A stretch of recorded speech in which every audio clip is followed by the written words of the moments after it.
सावधान, HPV घेताय का? थांबा जरा, नका लय घाई करू. कुठं पळून चाललं नाहीये सरकार, लगेच बंद करणार नाहीये एका दिवसात. ही माहिती आधी घ्या.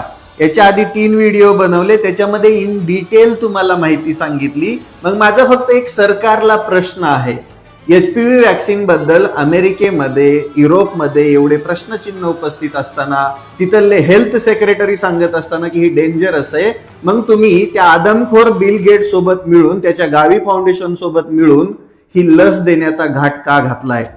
का? खूप मोठं टेंडर, खूप मोठा सरकारी तिजोरीतून पैसा काढायचा आहे का तुम्हाला? बरं, मला एक गोष्ट विचारायची आहे. आता जाऊ द्या, हे तर ह्यांना तर काय मुलाबाळाचा संबंध नाहीये, हे नॉन बायोलॉजिकल आहे, त्यामुळे यांना काय होणार नाहीये. बट आपल्या महाराष्ट्राचे मुख्यमंत्री फडणवीस साहेबांनी हा प्रोग्राम लॉन्च केला. फडणवीस साहेब, तुम्हाला पण मुलगी आहे, ती मला माझ्या बहिणीसारखी आहे.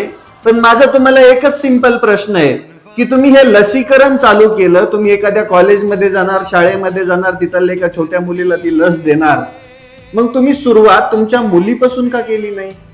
किंवा सगळ्या मंत्र्यांच्या जेवढ्या काही मुली आहेत त्यांना आधी लस द्या, मग आम्हा सामान्य माणसाला त्याच्यावरती विश्वास बसेल ना.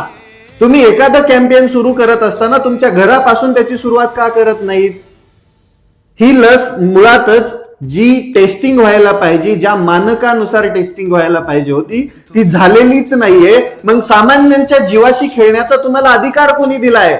बरं, तुम्हाला पण लेकरं बाळ आहेत ना. आम्हा सामान्य माणसाचा जीव तुम्हाला अमूल्य नाहीच आहे, पण तुम्हाला तुमच्या घरच्यांचा, तुमच्या लेकी बाळींचा जीव अमूल्य आहे.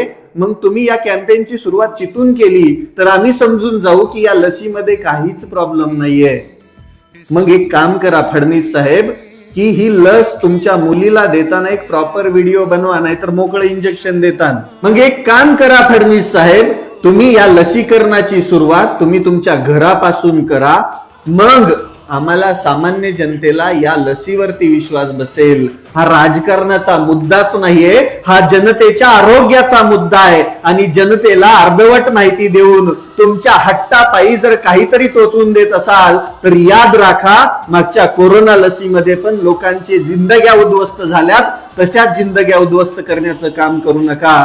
कारण की HPV वॅक्सिन खरंच डेंजरस आहे असं खूप लोकांचं म्हणणं आहे. तो विश्वास तुम्हाला पटवायचा असेल तर तुम्ही या लसीकरणाची सुरुवात तुमच्या घरापासून करा.